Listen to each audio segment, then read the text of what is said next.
Black founders receive less than 1% of all venture capital funding. And I think it's actually less than a percentage point. And when you research these stories of these different companies and entities that exist, if you roll it back to their beginnings, it's not that any of these white founders are more brilliant than us. It's not that any of them are more genius than us. Welcome to the Shaping Freedom podcast, where we dive into conversations that inspire personal growth, transformation, and clarity in challenging times. I'm your host, Lisane Basquiat. It's time to stop asking for a seat at the table. We are building our own table. These words define the movement that today's guest is leading, one that redefines ownership, community, and empowerment. Lanny Smith is a former NBA athlete turned visionary entrepreneur, the founder of Actively Black, a premier athleisure brand that isn't just about style and performance, although it is quite stylish and a wonderful brand. It's also about purpose. It's built to uplift and reinvest in the Black community. Actively Black merges commerce with impact, using its proceeds to fuel initiatives in physical fitness, mental health, food security, social justice, and HBCUs. Lanny's incredible journey is one of resilience, reinvention, laser focus, courage, clarity, and he models what commitment to generational wealth and opportunity looks like. After an injury ending his NBA career, he took the same discipline and vision that made him an elite athlete and channeled it into something bigger than himself. Actively Black is more than a brand. It's a declaration and a movement toward purpose-driven, crown-wearing community. I'm inspired and fascinated by what I've observed from Lanny Smith and Actively Black so far. We want us to know more about who Lanny Smith is. We want to know where you've been, what you've learned and discovered along the way, and what it's taking to build a business that is not only successful, but that also serves as a vehicle for generational empowerment and systemic change. The question that I'd love this conversation to answer is, how do we move beyond asking for inclusion and instead build and sustain our own ecosystems for empowerment and economic freedom? Welcome, Lanny, to the Shaping Freedom podcast. I am so happy that you're here.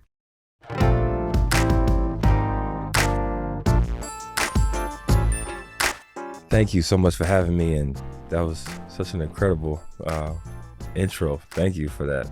It's humbling. It's humbling. It's you. It's you. It's weird, like hearing it like said back to you in that way. But thank you. You're welcome. Thank you. That's we talk a lot about giving flowers. I think it's very important that people know that they're seen, and we're watching you. We see you. We see you. More than we're watching you, we see you, and we appreciate you. Thank you. Let's start off, and I think, and you can talk as much or as little about this topic as you'd like, but I'd love to kind of set the stage for our audience. Yeah. Let's talk about where you've been and your defining moments. Well, you mentioned it about being a former basketball player. It's funny because I almost feel like I've lived different lives. That was a whole nother life ago, but that used to be my entire life. I grew up in a family that is a basketball family. My mother played basketball. My father played basketball. I was introduced to the game at a young age and fell in love with the game. I knew I wanted to play in the NBA since I was 5 years old. My mom has saved like homework from when I was in elementary school, where they would have us write, what we wanted to be when we grew up. And like, I was very clear about my intentions and about my dream at a very early age. And so even being able to look back at that homework that she saved, I'm like, man, I said this with such conviction, like I'm going to be an NBA player. And so, my whole life was centered around that. Growing up, I didn't go to, a lot of the parties that my friends went to because I was in the gym. Like I was so obsessed with this dream that I had and working towards it. was ranked as one of the top 50 best players in the country as early as the 6th grade. Was traveling around the country playing against the best of the best. And so the NBA wasn't really it wasn't a far-fetched dream for me. It seemed like it was very attainable, like it was just going to be the natural progression of my life. Played my college ball at the University of Houston, and I signed with the Sacramento Kings in 2009, which was a huge deal for me because I had an injury in college that they thought was career ending. So to be able to reach that dream that I had worked for since I was 5 years old was, it was just such a surreal moment. I remember walking into the locker room and seeing that NBA jersey with my name on the back and what that meant to me. But 33 days after signing my first NBA contract, a teammate fell into my left knee, tore the articular cartilage in my left knee. I had 2 microfracture surgeries and my career was over with just like that. That's such a defining moment in my life where it was almost like this new life started when this other life ended. And it seems poetic now, like to look back and see the journey, but like in the moment, it was devastating. I was struggling with depression. I was struggling with identity crisis. I didn't know who I was outside of, being Lanny the basketball player. That's who everybody knew me to be. That's who I knew myself to be. I thought that was the gift that God had given me in this world, was to be this basketball player who was going to be able to make it to the league and take care of my family, it was all those things. So dealing with that disappointment, dealing with the feelings of being a failure, that was a dark time for me. And by God's grace, one dream ended, but he's blessed me with several more, and I've been able to make that transition. So, yeah, I'd say like when you ask where I've been, that's this underlying thing that I feel like still drives me every single day is I've been given a purpose that's bigger than what I thought I had for myself. And so that's what I live in every day. Yeah, we see that drive. You are doing it. Wow. I'd love to, and this is a couple of things that you said right off the bat. One is how you are a testament to how important it is to be clear about what you want. And something that I see amongst people who are able to achieve the thing that they set out to, or to achieve their dreams, is consistently those folks are clear about what they want. Yeah. So I did not know that about your story, but to hear that at a very early age, you were like, I'm going to do this thing, right? Yeah. And then you did all the work and all the things that it takes to make that happen. And I believe that by being clear about what you want, that's the prayer. Yes. Right? Yes. There are the prayers that are like, oh, I want to be happy, or help me, right? Yeah. Which is, I believe our prayers get answered. Yeah. Right? Yeah. And then there's those prayers that you've actually taken the time and energy and connected internally with enough to be able to ask clearly for what it is that you truly, truly want, so that God can help you. Yes. And I'm a big believer in not only speaking things into existence, but also, the word says faith without works is dead. And so I think a lot of times, especially now, especially on social media, you hear a lot about like manifestation, and a lot of people think it's just like saying the thing or putting it on the vision board. And the unlock to me is like the action that you put behind it. And it almost has to be, it has to be action that you're moving towards this thing as if you know it's going to happen, even though you don't have any guarantee that it's going to happen. I think that's where the faith comes in, is you can't actually see it tangibly yet in front of you, but you're working towards it as if it's there and it exists. And I think that's the missing piece that a lot of people I feel like miss, is that action that you're putting behind it. That's what shows how much you really believe in this thing that you're saying, that you're putting out there. And so I think maybe my mother and my grandmother instilled that in me early about the power of our words and our thoughts, and you put these things in the universe, and if you actually follow it up with the action, it's like the creator and the universe conspires to like place you in the different positions and places for that thing to happen. And so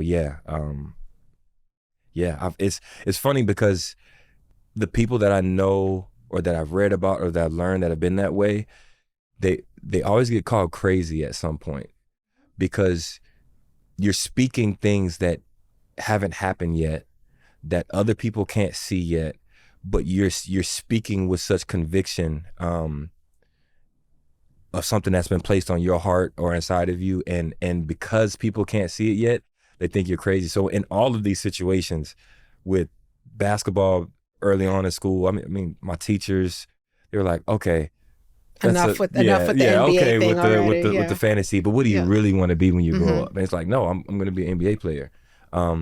With Actively Black, it seems like it makes so much sense now, but maybe 3 people believed what I said when I said I was going to start Actively Black. The majority of the people that I shared this idea with told me it wasn't going to work.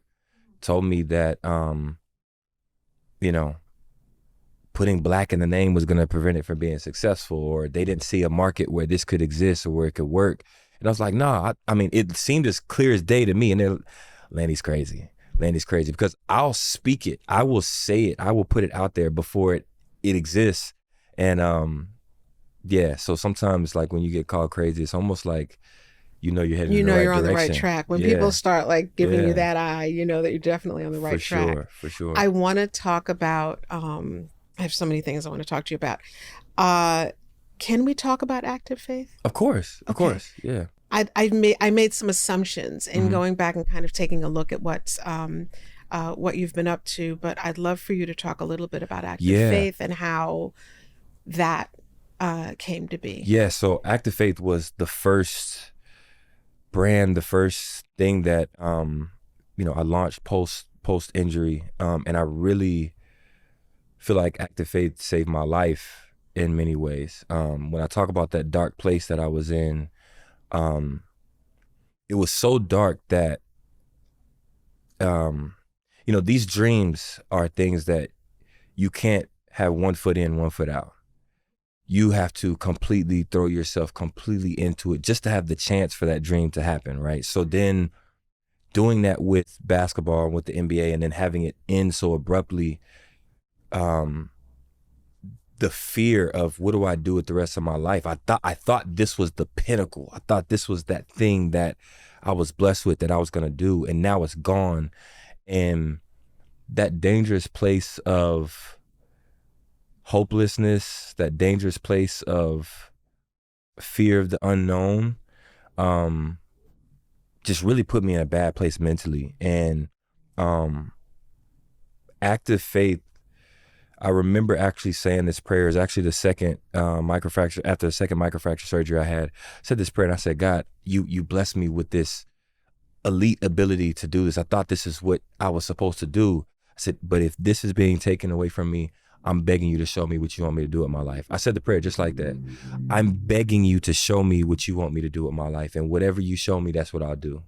It was probably about 2 weeks after I said that prayer, this idea for Active Faith started kind of formulating in my mind. So my faith has been something that's always been important to me in my life. My mother raised me in that way, and even when I played basketball, I prayed before I stepped on the court every time. It was just something that I carried with me. So it's I got a chance to connect with other teammates and other athletes who felt that same way, that yes, I'm an athlete, I'm a basketball player, I'm a football player, whatever I am, but like this part of me that I carry with me, my faith, I carry this with me in my life. I carry this with me on the court, on the field, wherever I am.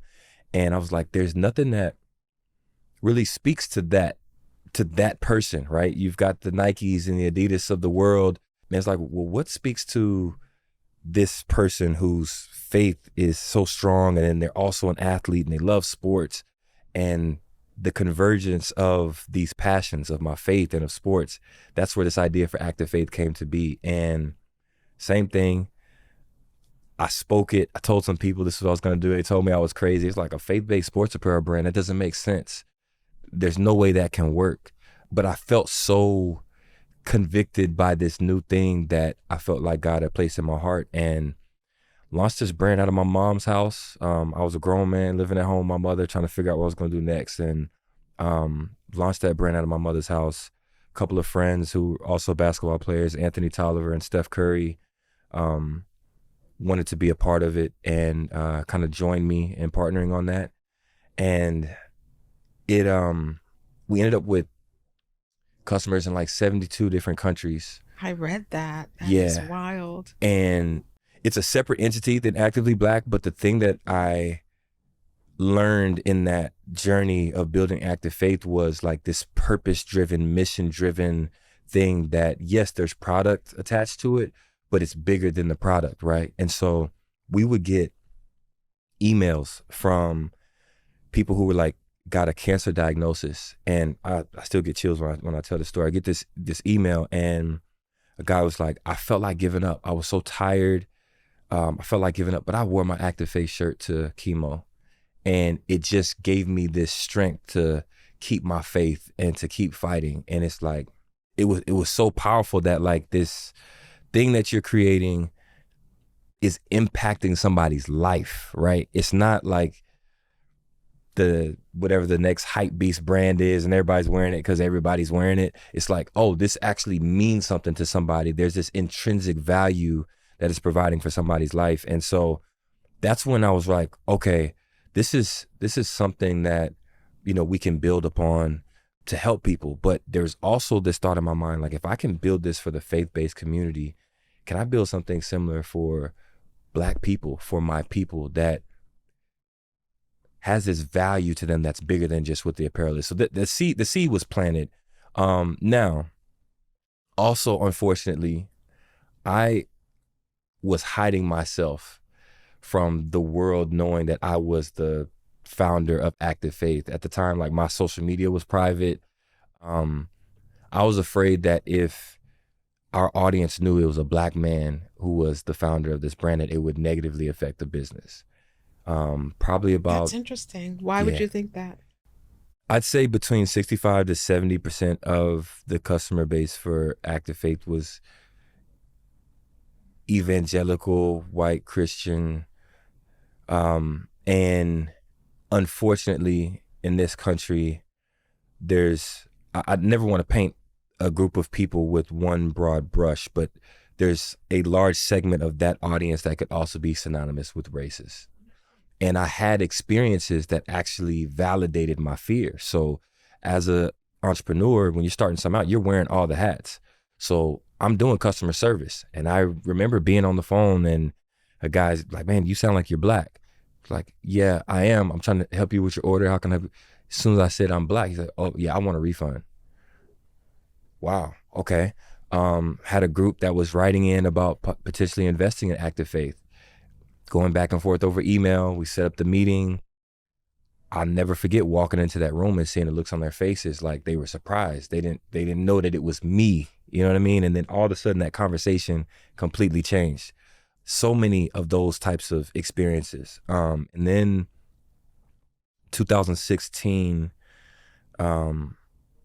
during that whole presidential campaign, I would see so many of my Active Faith customers who would be, oh, I'm so glad about this brand that is bold about our faith and, allows me to champion Jesus in a different way. And then I would see the post after saying like the most racist shit. I'm sorry. You could, I'm from Brooklyn. Okay. Say, listen. Yeah. And like my spirit, it just didn't sit well with my spirit. Like in one post, you're praising this thing that that God has blessed me to create, that is about spreading our faith in a way that is supposed to be, if you read the word, our faith is supposed to be inclusive to everybody, that, because we're all His children. And then in the next post, you're posting about something that's racist and discriminatory. And that just, it bothered me. My mother and my father raised me to be proud of my heritage, proud of my culture, proud of who I am.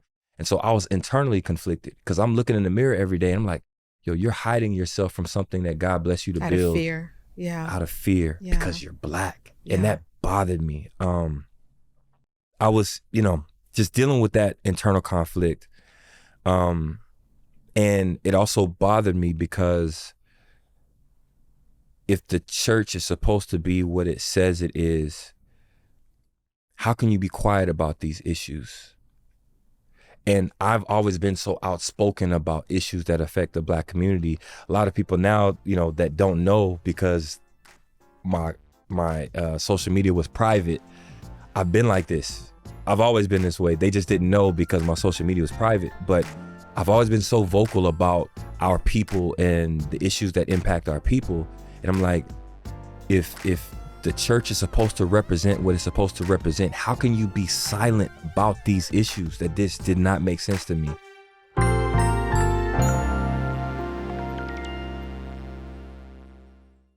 Do you know that we have a line of Shaping Freedom wellness products? Each are beautifully crafted and designed to support you in cherishing your mind, body, emotions, and soul. Carve out a sanctuary in your life with our Luxe sustainable yoga and meditation mats, essential oil candles, and more. Embrace self-care and reflection with every item, lovingly created to enhance your daily practice of spending time on you. Elevate your wellness journey with Shaping Sanctuary Collection because you deserve to feel balanced, nurtured, and inspired. Visit shapingsanctuary.com for more information.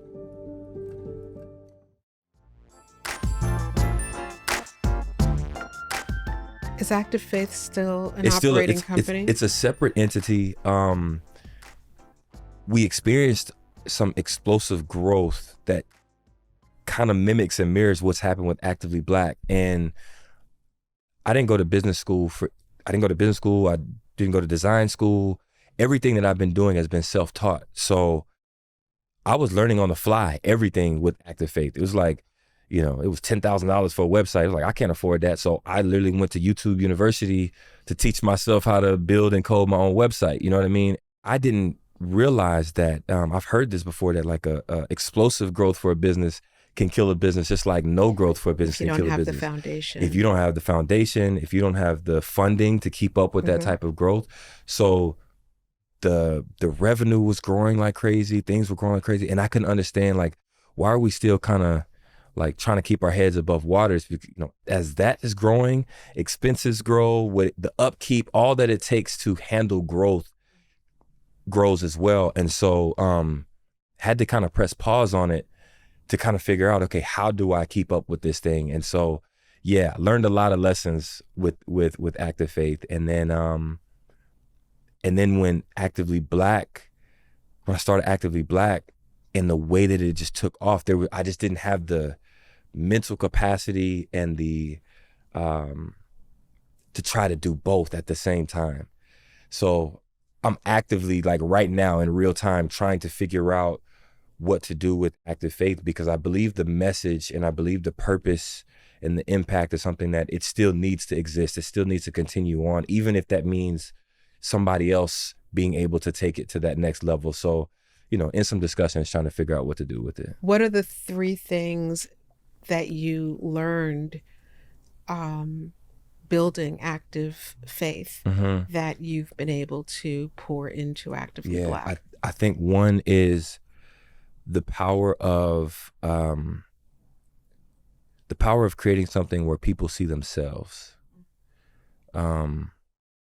With Active Faith, one of the reasons for such the explosive growth and how people resonated with it, where they were like, I don't see this in Nike, I don't see this in Puma, I don't see this in Adidas, but this represents me.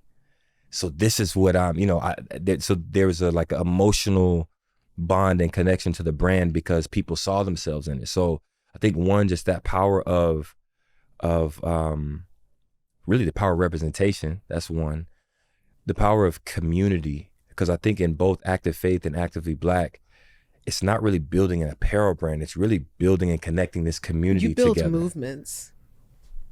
Wow. I went in and I, looked around and saw some things about active faith, Mm-hmm. and for the reasons you mentioned, Yeah. you know, there's not a lot, but there was a movement Mm-hmm. with that. Mm-hmm. And Actively Black is a movement. Mm-hmm.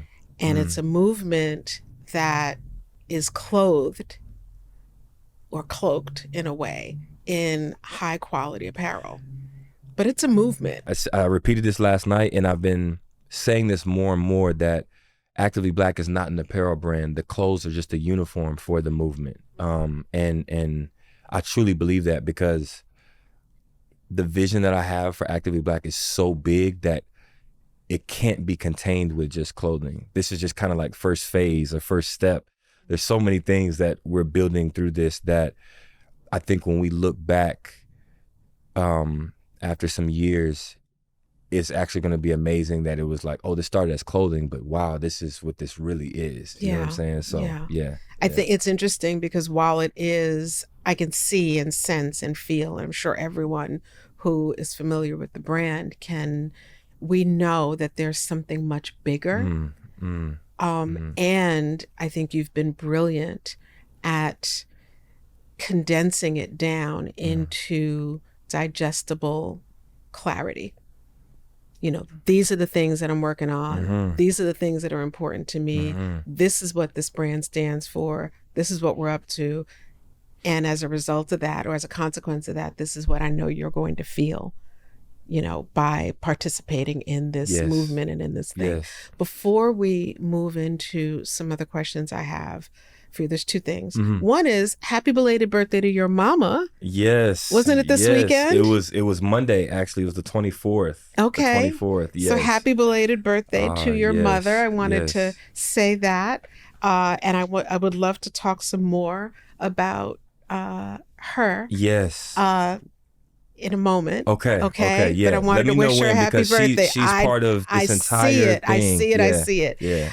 But what I wanted to stop on for a moment or pause at is something that I know affects a lot of people, and in particular, Black men and men in general, men of color, men who are not of color, is this issue of identity and depression. And so we talked about it, and I know now we're here at this space, right, where you're creating this thing and you've kind of moved past that defining moment. And for those who may be in that, what did you do? How did you come out of that, Lanny? I'm so glad that you asked this for a couple of reasons. One, as you were saying that, one of the memories that was coming to my mind, we did a mental health event here maybe 2 years ago. It was a Black men's mental health event that we did at SoFi Stadium in Inglewood, and we had, I don't know, 300, 400 Black men on the field doing yoga, sound bath, meditation. But there was this moment where I had to step out because every Black man on that field was crying. I had grown men coming up to me telling me, I've never experienced anything like this in my life before, where like these are grown men, Black men, hugging, crying, sharing emotion. And we did this exercise where we gave them all these note cards, and anonymously they told them, don't write your name on this, but just like write down like what's weighing on you. What are the things that are affecting your mental health? And we were reading through these cards, and like over and over and over again, you saw the same thing where so many of these men felt a lack of value, felt like they weren't seen, felt like they weren't appreciated, and they didn't even have a space to even say that. You know what I mean? And it was like, so the reason why that event was so powerful, it was like this release for all of these Black men, just to even be able to say, I don't feel seen. And sorry for making it specific to Black men. No, you know what? Let me not apologize for that. I'll say this. I'm speaking specifically about Black men because I think the circumstances are so unique that it presents this epidemic that Black men are facing. And so I have to speak directly to that issue, right? Malcolm X has this famous quote where he talks about Black women being the most neglected, the most disrespected, the most overlooked, all those things, and 1000% correct on that. Like we see that every day, how Black women are marginalized, how they're ignored, all these different things. The one thing that I either wish he said or that I wish was added to it, I wish the context was also included, is that Black men have been the most feared. And the reason why that's important is because things that people fear, they try to destroy or they try to get rid of. Throughout our history in this country, we've always been feared. So there has been a constant attack, whether you can see it or not, on how do we either get rid of Black men? How do we neutralize them? And so because of that, there hasn't been a safe space for us. So we're living in this system, this capitalist system, right? That you're told you got to go out and you got to make this amount of money. You got to do these things in order to be considered a man. These are all the responsibilities that you have to be able to dominate and be able to provide and protect and all those things. And I think every man wants to own that, right? You want to own being able to provide for my family, being able to protect my family. But for Black men, when you're in a system where every time you leave your house and you go out into this world, whether it is to school, whether it's to work, you're constantly under attack. There's constantly something that is trying to actually hold you back from being able to be the thing that can provide and protect your family, right? And so when you feel like you're falling short of being able to do those things, it impacts how you feel about yourself, because you're like, man, well, I don't have this amount of money in my bank account. I can't do these things for my family. In some ways, I do feel helpless and hopeless in these ways. So, man, the world tells me I'm not even a man. Sometimes, and the heartbreaking thing of those notes that a lot of these men wrote was, there were so many of them. They're like, man, I love my family. I love my wife. My wife is everything to me, but my wife doesn't even see me. She doesn't even know this thing that I carry every day and how it's weighing me down. And there's times where, I may fall short, and it's, man, a real man would do this, or you're not a man if you can't give me this, and if you can't do this. And it's like, man, I'm trying to survive. I'm trying to find my way in this world that is intentionally trying to keep me out. And there's no grace for that. I think there hasn't been that grace to hold for Black men. So you find so many Black men who don't even know where they fit and how they can have an identity if they're not successful, if they don't have this amount of money, if they're not in a position of power, then they feel like they're nothing.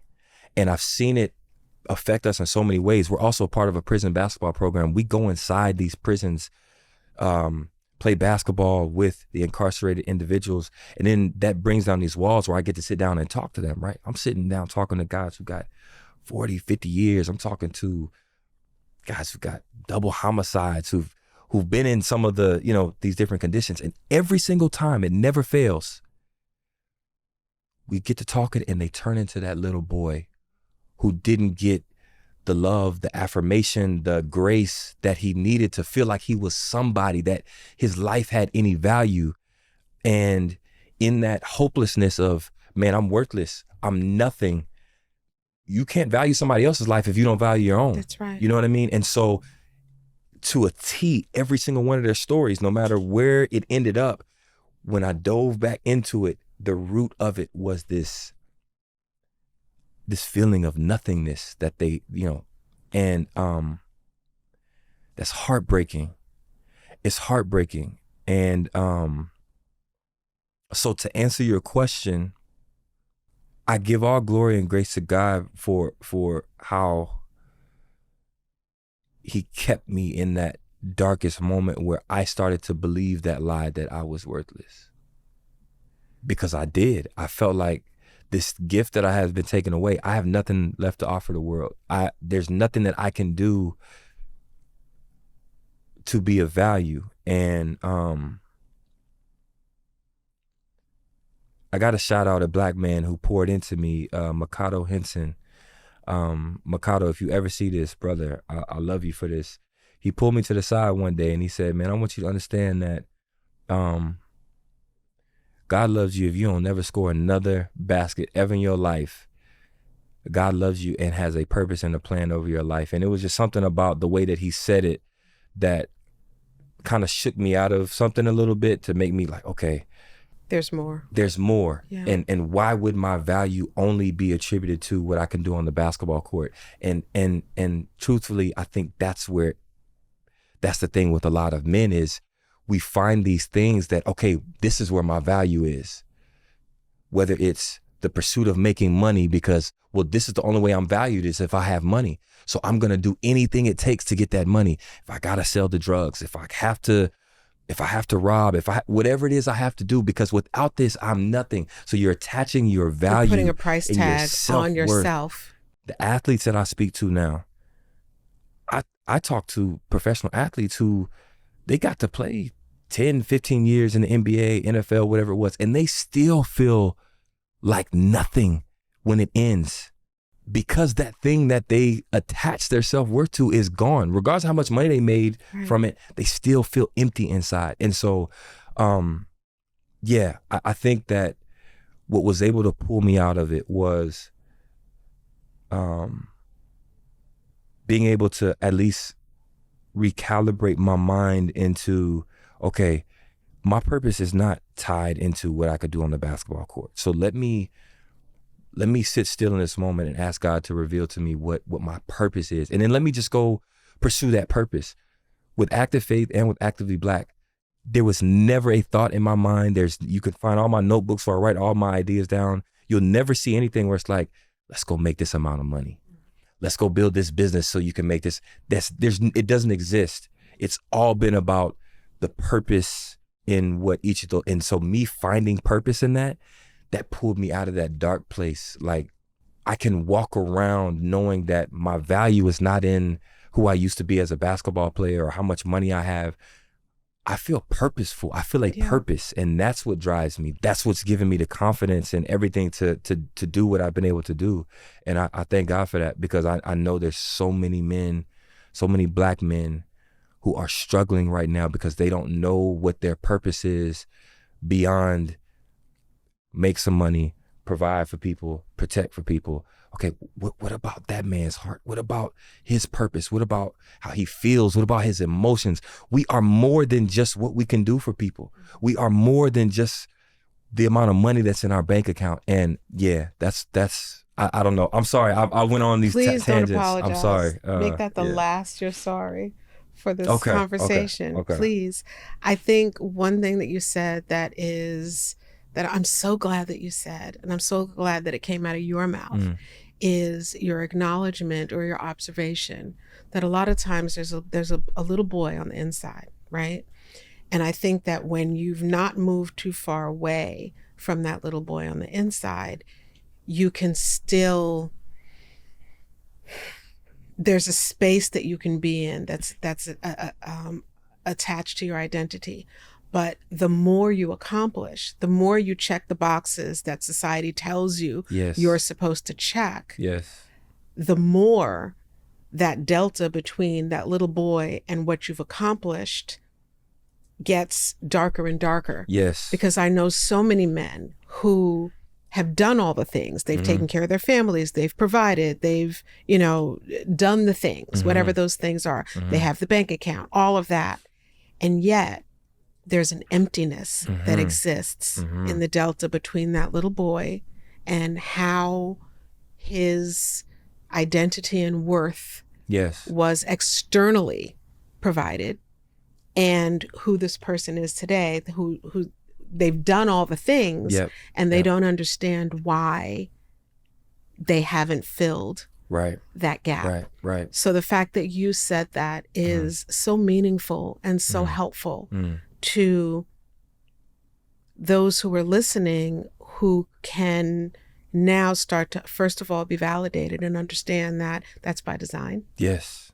And who can also start to look into the reasons why and resolve how to begin to create a life for themselves where they can feel safe.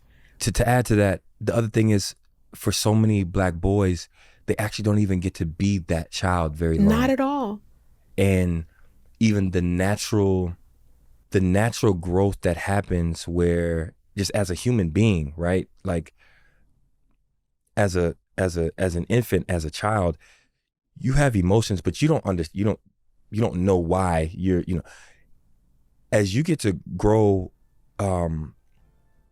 boys, when they feel hurt or disappointment or whatever the case may be, you're told you can't cry. You're told suck it up. All these things. So like when men get to trace back through their lives, like, when have I ever actually been able to express how I really felt? You find that it's like, man, I've had to suppress being a human being.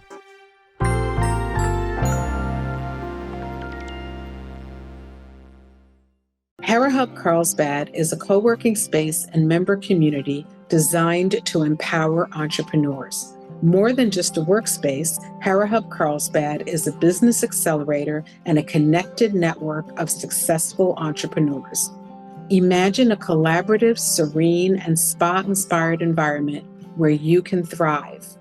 Our unique community allows each member to be both a guide and a student, fostering leadership and continuous growth for both you and your business. Experience an uplifting, supportive atmosphere that will elevate your entrepreneurial journey. For more information about HeraHub Carlsbad or to schedule a tour, visit herahub.com/Carlsbad. We also have locations in Temecula, Irvine, Washington, D.C., and HeraHub Carlsbad is one of 3 HeraHub locations in San Diego, the others being in Mission Valley and La Jolla.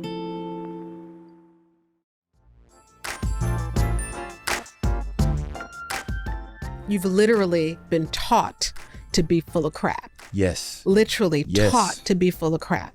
Yes. And ridiculed, and sometimes in our own families, for having emotion. Yes. For maybe not being able to just brush it off and get up and just keep it moving. Yes. And I think that's the saddest thing, because the result of that is a stadium filled with multi-generational, or with multiple generations of men who have not had the opportunity to appease the child that's inside of them. Yeah.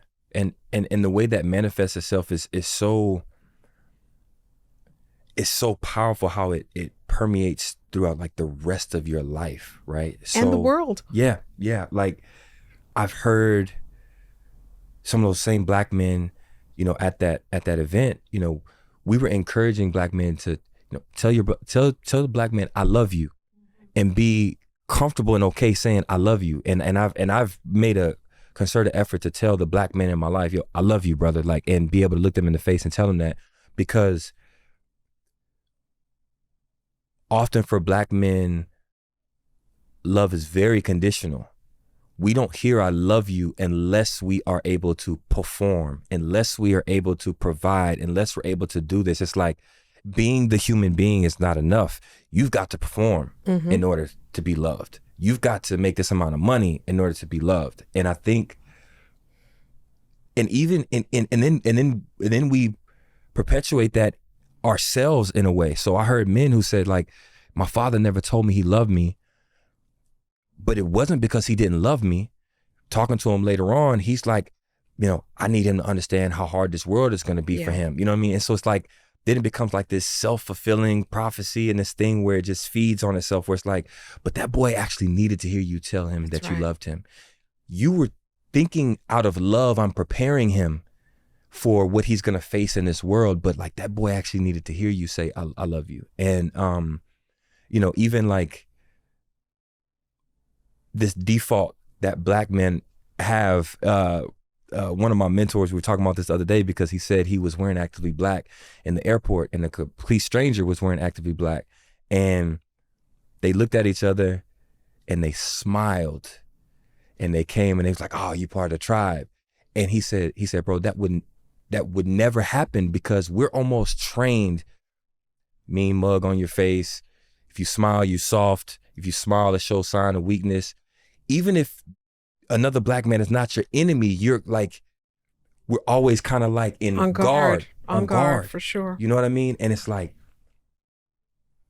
for any human being to have to always be on guard and not ever feel a safe space where you can take the armor off, where you can just be yourself without that armor, without all that. It's like, that can only breed toxicity. You know what I'm saying? If you can't ever just be who you are. And then expecting you to be this loving, you know, loving, strong partner who, you know, can come to the table as a full, whole human being when you're not allowed to be that. Yeah. One of the next phases for Actively Black is our content and media side of this. And there's certain content that we have slated to speak specifically to some of these issues in a way that is healthy, right? That's not the vitriol of social media where you see the divide between Black women and Black men and this war going on, that I feel like, I don't know whose quote this is or who's saying this is, but somebody said like, put some red ants and some black ants in a jar and they were cool with each other.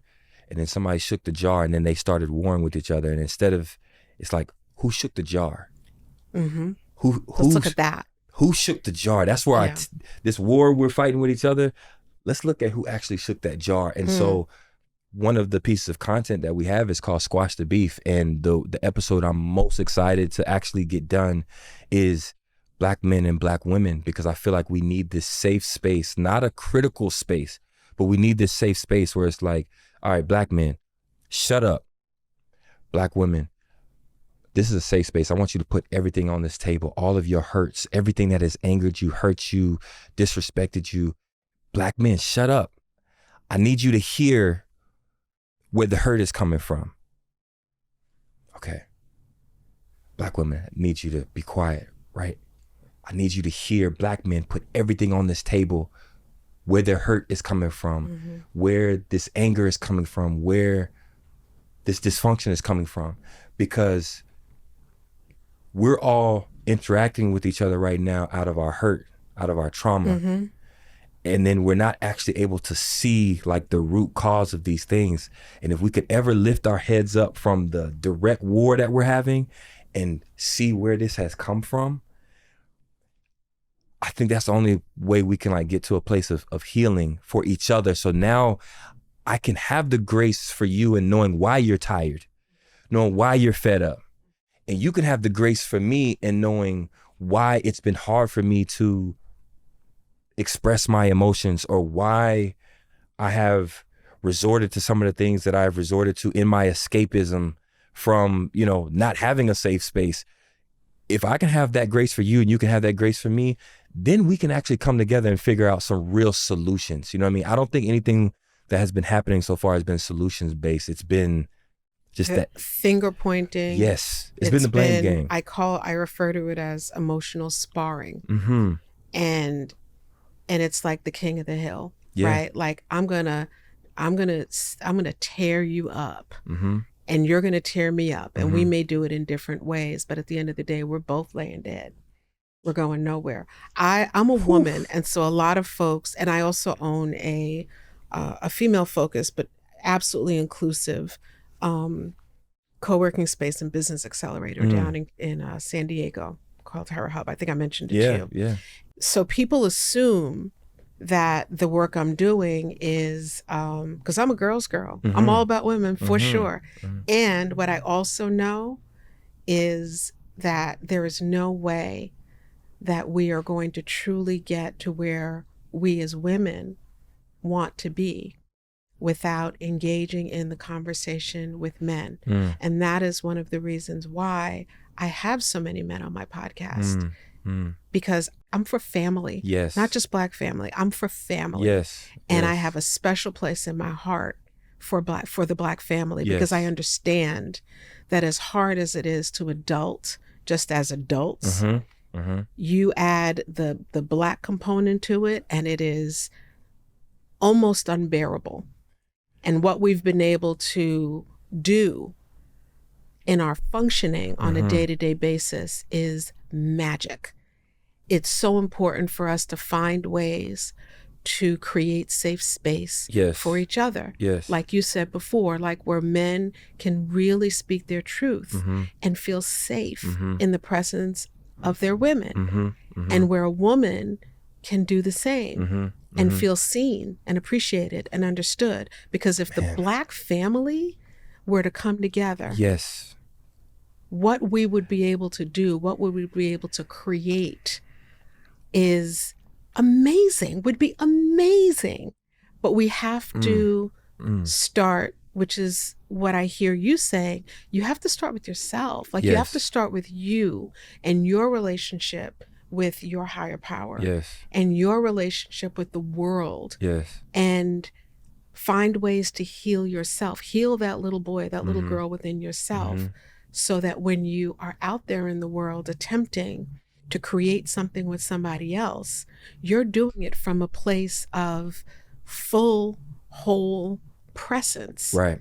And something that you said that is like so important is if you actually understand how powerful, like you said, all family is, but then speaking specifically about Black family, how powerful that is, then you also understand why it's been under attack from the beginning. And I think that's where I want to, when it's time for us to have that conversation, make sure we understand the history of this, because it'll let us know how we got to where we are right now. So if you understand that when we were enslaved in this country, that it was purposeful, that slave masters would rape the wives of a Black man in front of him. Psychological warfare. I don't think our people actually understand how deep that psychological warfare goes, because so many things are happening in that moment. As a man, I want to be able to protect my woman. I want to be able to be that protection. And I'm sure my woman is expecting and wanting my protection. So now you're talking about a situation where this enslaved man has to forcibly watch his wife being violated, and he has to make a decision. I can fight for her honor, and then they kill me, and now I'm not here for her. I'm gone. And if we have children, I'm gone. Or I have to bear this, and she knows that me trying to intervene means the end of my life, but yet she still wants to be protected.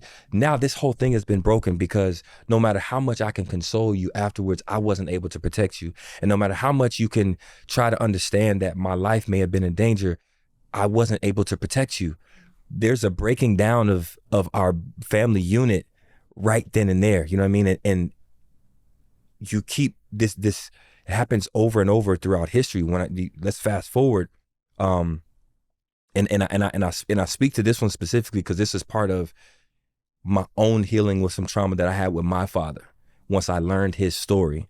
When you think about the crack epidemic, the early 80s, when you roll back what was really going on, there was an attack on the Black family. The way that this substance was poured into Black communities all over the country,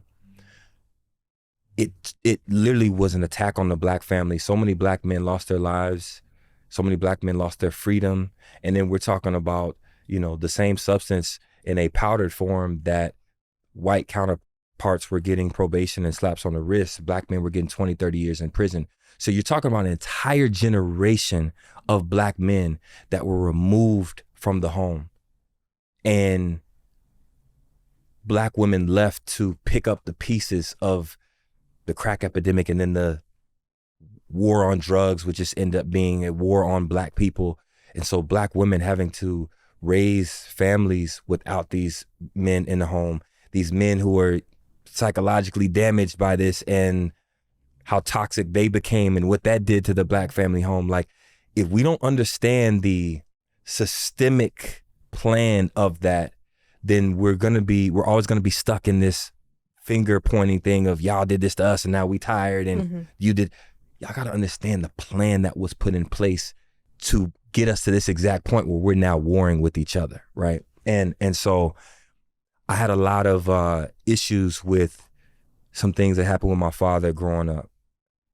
And he became addicted to crack cocaine. And there were some things that obviously caused a lot of trauma. My mother, myself, my younger brother, and I hated my father for a long time. I got into fights over people calling me, I'm the second. My real name, I can say this, my real name is Clarence Smith. I'm named after my father. I never went by that name. I still don't go by that name, but I'll be ready to fight somebody if they call me my father's name. That's how much I hated him. Later on into adulthood, I sat down with my father and I had a conversation with him. I asked him about his life and he talked to me about growing up when he grew up, not having that safe space for Black boys, right?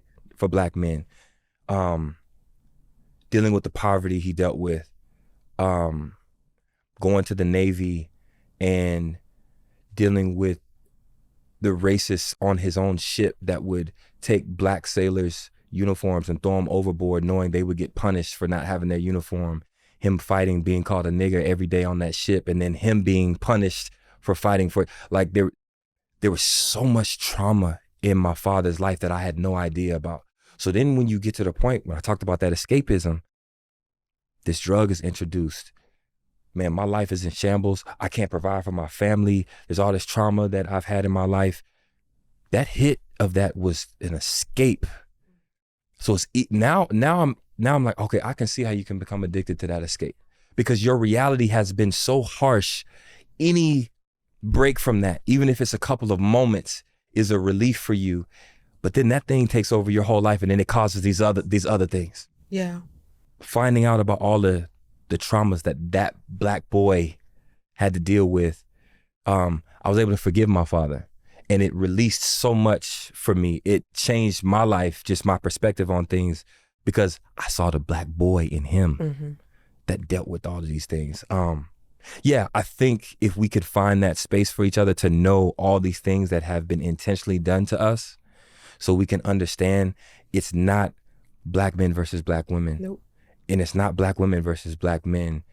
We have all been traumatized and we're dealing with each other in our trauma instead of in healing. And so hopefully we can get to a place of healing so we can bring back the Black family. That to me is now, that's the ascension for us. That's how we actually climb out of where we are.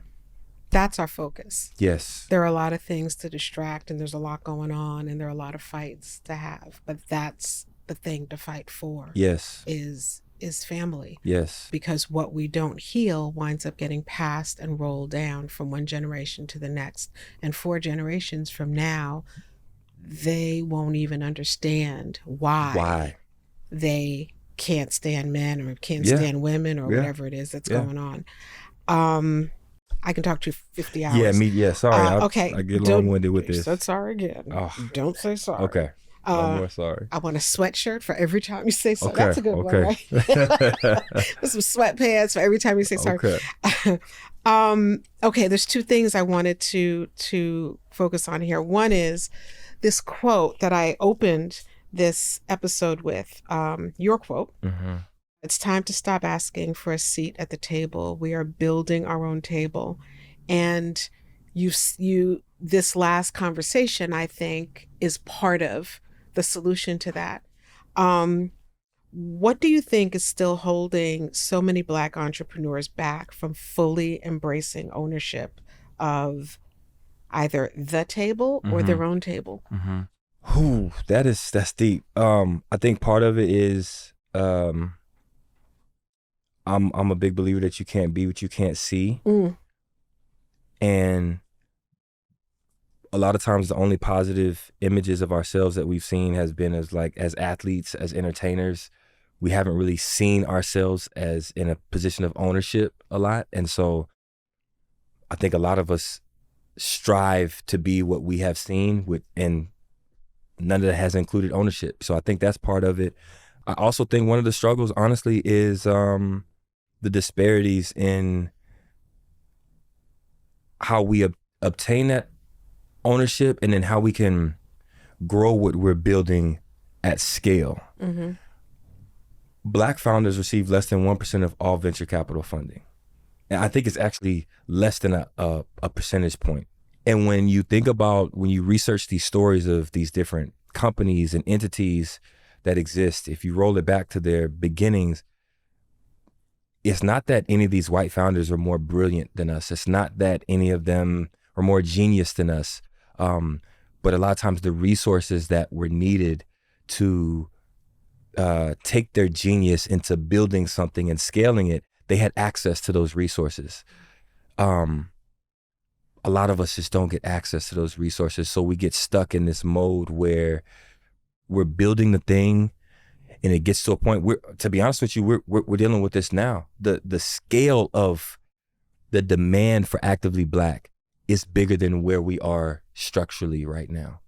There are brands in this very space that have had less of a growth curve than us that have raised $200 million, $300 million to be able to now you can build out your infrastructure to handle scale. You can get the type of inventory you need to meet the demand. All of the things that it takes to scale. Mm-hmm. We lack a lot of access to that. So we have a ton of small businesses. And I think I read a stat that I think it's like over 80% of our Black-owned small businesses don't have enough capital to hire full teams with salaries and benefits. So we're still like struggling building these things in our silos without having the capital to be able to build these teams and scale. But the mentality also is something that I think has to change. Absolutely. We're the architects of so much that we don't even know that we're the architects of, and so when I said that quote about stop asking for a seat at their table, let's build our own table, within like this industry, I know Nike has profited billions of dollars off Black culture. Oh my gosh, yeah. Black talent, Black consumerism, but I don't see any Black ownership on within Nike. And it's not an attack on Nike. This is, you can remove that name, insert another corporation name. It's the same thing. Profited billions off of Black culture, Black talent, Black consumerism. And so off of the heels of the murder of George Floyd and Breonna Taylor, when I saw all these corporations make these performative declarations about what they were going to do for the Black community, we see now 4 or 5 years later that it was very performative. I felt that instantly I felt it's performative. I knew what's going to happen, which we're seeing happen right now in real time is, okay, they're giving you a seat at the table right now because for the performative thing, but then they can always take that seat away.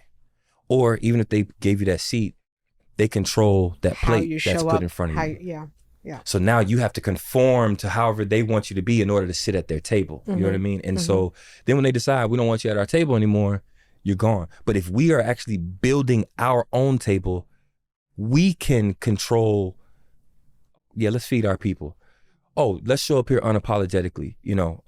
I got my grill in my mouth here for a reason. I show up to meetings like this. I'm going to be me with my braids, with my grill. I'm going to be me wherever I am because you have taught the world that this means we're uneducated and don't have the there's genius inside of this. There's greatness in our DNA. And we have been taught that we have to suppress our culture and who in our expression and who we are in order to fit into their mold. But if we're building our own table, we can come to the table as we are. And that's one of the things I'm excited about as far as the vision for Actively Black is, yes, the forward facing what we're doing for the people, but also I want to build a multi-billion-dollar brand, not for the money, but how many people do we get to hire for now? What that does. Absolutely. This top Black talent that gets to come to work every day and be themselves and be the genius that they are. And they don't have to worry about code switching. They don't have to worry about like fitting into this place that is anti-Black just by design, that's building our own table, you know. And I will say that part of the other hurdle is our people are, like I said, you can't be what you can't see. Our people are not used to seeing us in positions of ownership. So that even when we start seeing that, we have to fight against some of our own at times too. And that can be the most deflating. That can be the most defeating at times. I know I'm going to face opposition from people who don't want Actively Black to succeed. I know the ones who are the racists who don't like, but when I get that opposition from my own, those are the times where I have long nights where I'm like, man, is this all for nothing? Like, if I got to fight against my own people to build this that I'm building for my people, is it even worth it? Those are the hard nights. So I think Black people are just facing so many obstacles in being in a position of ownership that I think that it just creates an environment where we don't see ourselves in that way, and we know the obstacles we got to face to be in that position. So some of us are willing to just take, you know what, I'm not even going to deal with the stress so let me just conform to whatever you need me to be so I can make the money I need to make, to do what I need to do, take care of my family. They're willing to just conform. So I think historically, all of our leaders who have been building tables, we've seen them assassinated. We've seen them get their heads cut off. Yeah. So, yeah. Like I said, I can talk forever. Yeah. And I know that Ryan is probably glaring at me. I'm so sorry. Oh my God, I said it No, again. it's not you. It's not you. I'm just gonna. Okay. I know you do. I know. So this is what we're gonna do. Okay. Really quickly, because I do want to make sure this is complete. Beyond the obvious. Yes. Which is by Actively Black. How can we support you? Spread the word. Let as many people you know about it. Invite everybody into the tribe. The power of this really is the people. Being able to see the tribe connect with each other in person and how that feeds each other.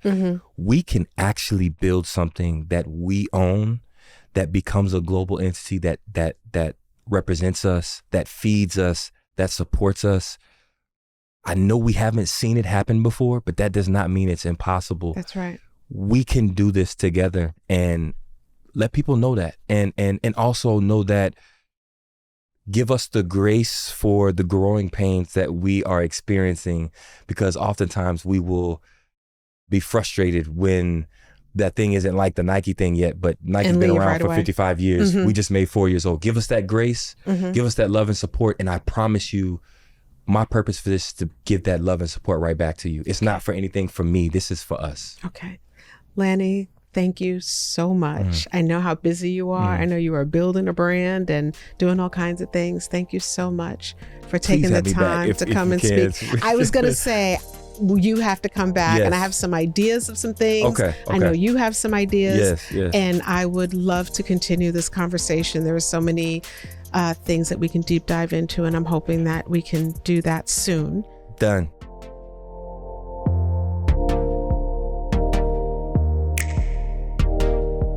Thank you so much for being here. To my audience, thank you so much for listening.